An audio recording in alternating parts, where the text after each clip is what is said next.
नमस्कार श्रोते हो, रेडिओ जयंतच्या आनंदी कट्ट्यावर मी अनुराधा आपणा सर्वांचं मनपूर्वक स्वागत करते. श्रोते हो, आजच्या आनंदी कट्ट्यावर समुपदेशक सारिका चांडक यांनी मांडलेला एक अतिशय सुंदर विचार तुमच्यापर्यंत पोहोचवते. प्रत्येक माणसाला ना अगदी आनंदी जगायचं असतं, सुखी जगायचं असतं आणि तो तसं ठरवत असतो. आपल्या आयुष्याची स्वप्न रेखाटत त्यात विविध रंग भरत असतो. काही जण मात्र कधी मनासारखं झालं नाही की रंग कमी पडले, विस्कटले असा समज करून घेत स्वतःला परिस्थितीला दोष देत कुढत आयुष्य जगतात. काहींना काही स्वप्न पूर्ण झाली तरी समाधान मिळत नाहीत. अपेक्षांचं ओझं घेऊन धावत सुटतात आणि आपल्याजवळ जे नाही ना त्याचा पाठलाग करत बसतात. काही जण मात्र उराशी स्वप्न बाळगून त्याच्याच मागे धावत सुटतात. कधीकधी मानसिक शांततेपेक्षा इतर गोष्टी त्यांना जास्त महत्त्वाच्या वाटायला लागतात. आपल्याला हव्या तशा गोष्टी हव्या त्यावेळी हाताशी याव्यात म्हणून प्रयत्न करत राहतात. आपलं आयुष्य आखीव रेखीव असावं म्हणून धडपडतात. त्यात काही कमी पडलं, जे आपल्या वाट्याला आलंय ते स्वीकारायला मन तयार होत नाही. जी स्वप्न आकांक्षा पूर्ण झाली आहेत ती मनाला भावत नाही. मग स्वतःला परिस्थितीला दूषणं दिली जातात. आयुष्यात बऱ्याच गोष्टी गृहीत धरलेल्या असतात आणि त्यात खंड पडला की मग स्वप्नांना तडा जातो. आपल्याजवळ असणाऱ्या गोष्टीची व्यक्तीची किंमत राहत नाही. इतरांबरोबर तुलना केली जाते.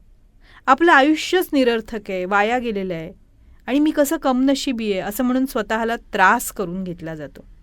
पण कितीतरी गोष्टी आहेत ना की ज्या त्याच्याकडे आहेत त्या बघितल्या जात नाही. म्हणजे एखादी व्यक्ती स्वतःला कमकुवत समजून वैफल्य आणि निराशेनं त्रस्त होऊन स्वतःवर चिडायला लागतो. आपली शारीरिक मानसिक ऊर्जा भूतकाळातल्या घटनांचा विचार करण्यात घालवायला लागतो. भूतकाळातली घटना आठवून दुःखी होतो. घडून गेलेली घटना टाळता आली असती का, भविष्यात त्याचे काय पडसाद उमटणार याची चिंता करायला लागतो. एखाद्या अपयशानं प्रयत्नांवरचा विश्वास उडायला लागतो. अपयशाची भीती वाटून मग आव्हानात्मक कामं टाळली जातात. आपण कुठलंही काम हाती घेतलं की ते पूर्ण होत नाही म्हणून अपयशाच्या भीतीनं ते खचून जातात. भूतकाळातल्या दुःखद आठवणी जतन करून त्या प्रसंगाचा सतत विचार करून आयुष्य हे असंच राहणार आहे असाच समज करून घेतात. आणि मग आयुष्यात एक प्रकारचा साचलेपणा येतो. आयुष्य थांबलं असल्याचं शल्य वाटून कसंबसं त्या व्यक्ती जगत राहतात. कधीकधी निराशेच्या गर्तेत काय बरोबर काय चूक याचं भान, वातावरणाविषयीचं भान, वस्तुस्थिती पडताळून बघण्याचा दृष्टिकोन हरवायला लागतो. बरेचदा आपलं सारं कौशल्य ज्ञानपणाला लावून सुद्धा प्रश्न सुटत नाहीत. आपण हरलोत ही जाणीव दुःखी करत असते. यातून बाहेर पडण्यासाठी सगळ्यात आधी जे झालंय ना ते स्वीकारायला हवं. हे स्वीकारलं ना म्हणजे जे झालंय ते मान्य केलंय ना की मग सगळं सोपं होतं. एकदा अपयश आलं, अपेक्षाभंग झाला म्हणजे प्रत्येकच वेळी असं होईल असं नाही ना. आयुष्यात आलेला तो एक प्रसंग वाईट आहे एवढंच. मग त्यासाठी स्वतःला आणि इतरांना दोष न देता, न्यायनिवाडा न करता, त्याबाबत स्पष्टीकरण न देता वस्तुस्थिती पडताळून बघायला हवी. कुठल्या गोष्टीचा त्रास होतोय हे समजून घ्यायला हवं. खरं तर आयुष्य अगदी हे आखीव रेखीव नसतंच ना. त्यात चढ उतार हे येतातच हे लक्षात घ्यायला हवं. माझ्या बाबतीत नेहमीच चांगलं, आनंदी, सुखी असायला हवं ही अपेक्षा अवाजवी आहे. झाला पराभव, आलं अपयश तर काय हरकत आहे. आणि सतत सगळंच कसं बरं जिंकणार. आणि सगळ्यात महत्त्वाचं, एकदा हरलो, एकदा अपयश आलं तरी डाव परत मांडता येतोच. फक्त तो आता कसा मांडायचा याचा सजगपणे विचार करायला हवा. अपयशातून यशाचा राजमार्ग निघतो हे कायम लक्षात ठेवायला हवं, कारण हेच खरं आहे.